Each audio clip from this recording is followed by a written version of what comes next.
Hey guys, welcome back to Let's Play Sonic Unleashed.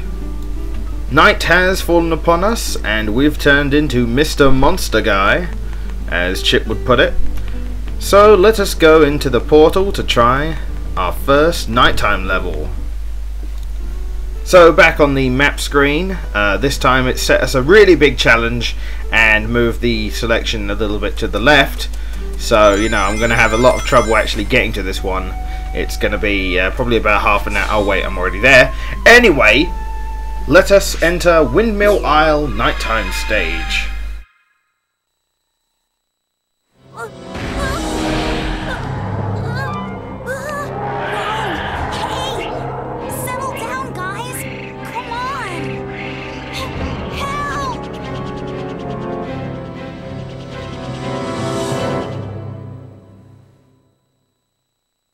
Oh god, there are so many things wrong with that scene alone. Oh my god, hi.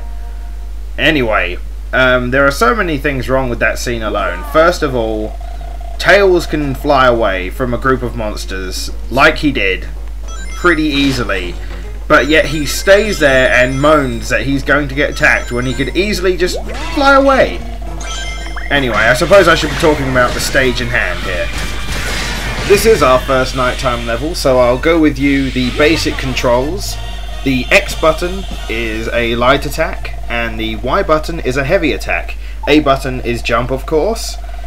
B button allows you to do various QuickTime event final finishes, which you'll probably see me do and suck at because I am really bad at QuickTime events. The B button can also be used to pick up fallen enemies and various objects. And the various other controls will be explained as necessary. Now, if you were paying attention earlier, Chip did actually say something which was rather interesting, which is actually very unlike him. But my normal state of mind kicked in and I blanked out for about half an hour, and I don't know what happened after that. But what he said was every time we defeat an enemy or destroy a random bit of terrain in the map, we get these Dark Gaia energy orbs come into us. When we have enough of these, we can unleash, which sounds retarded, but still. Doing that requires you to press the right button when necessary, when your unleash gauge is full, like now. And Chip is explaining experience now, which you're a little late, Chip. Come on, I've already explained this. We don't need to hear it again, seriously. But unleashing is a very, very good way of getting yourself out of a pickle. If you're finding yourself in front of a huge crowd of enemies and are having a little bit of trouble dealing with it all, unleashing allows you to move faster, do better damage with your attacks, and generally just helps out. You can upgrade it with the experience you get, much like any other ability we get in this game, but that will be explained as we get there. That's all for the controls at the moment, so let's talk about what else the nighttime stages feature. Well, actually, come to think of it, you do have a shield button, which is the left button, but I find that the shield is completely unnecessary and useless and just not worth it at all, really. Occasionally there might be a reason to use it, but in general, I didn't like it that much.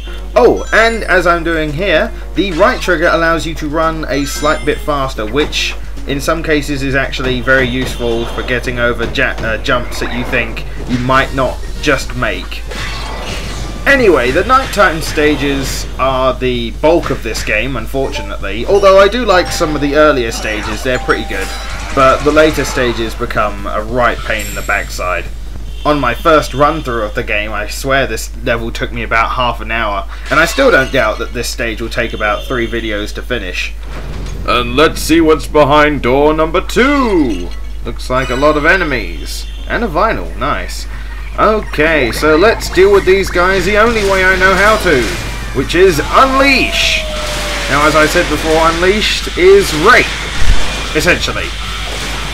I'm dealing about double damage and everything is dying ultra fast, which is always nice. Oh, come on, give me the... There we go. Alright.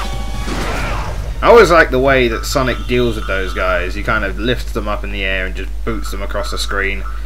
And now I'm just going to go around and collect the experience, because we do need experience. It's one of the vital things that will aid our survival in future nighttime levels.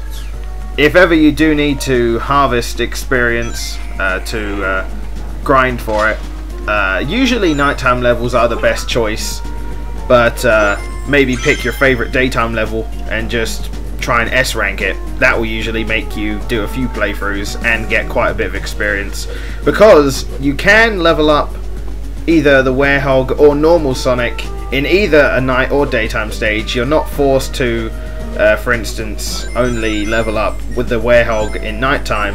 So after this stage I could level up normal Sonic, and as you can see I actually didn't bother getting that nighttime medal because for some reason I can never get it. I think, I don't know, I just suck, I don't know. So I just picked up a power-up which was hidden inside an object, which would have refilled my health bar fully, but thankfully it was already full. Which is a good thing, because as you can see there are a lot of enemies here, and I have no unleash, so let's see how this goes. And it's Sonic versus the Horde. The Horde has seriously outnumbered Sonic, but he's going in there with fists blazing. Oh, he's using a critical attack. That's gonna be deadly, folks. And he's yet aiming on the other guy. Here he comes. Oh, there's one left. Will he have a chance? I don't think so. Sonic is literally playing with him. And so that fight was pretty easy after all. Let us just collect our experience and be on our way. Oh, that random power-up in the top left just disappeared. Weird. What could be behind here, I wonder? Probably a medal. And I was right, it's a daytime medal. Awesome. If ever you're hunting for medals, nighttime stages is probably the best one to go to, because they just have too many medals. And here we can see a clearer version of the power-up that gives you full life. I would have shown you the other one, but I didn't think to stop at the time. So here's a bit of news for you. I would think we're about halfway done of this level. Yes, only halfway, and it's almost been a good 7 minutes, if you exclude the beginning of the video. And you've got to remember that it only gets longer from here.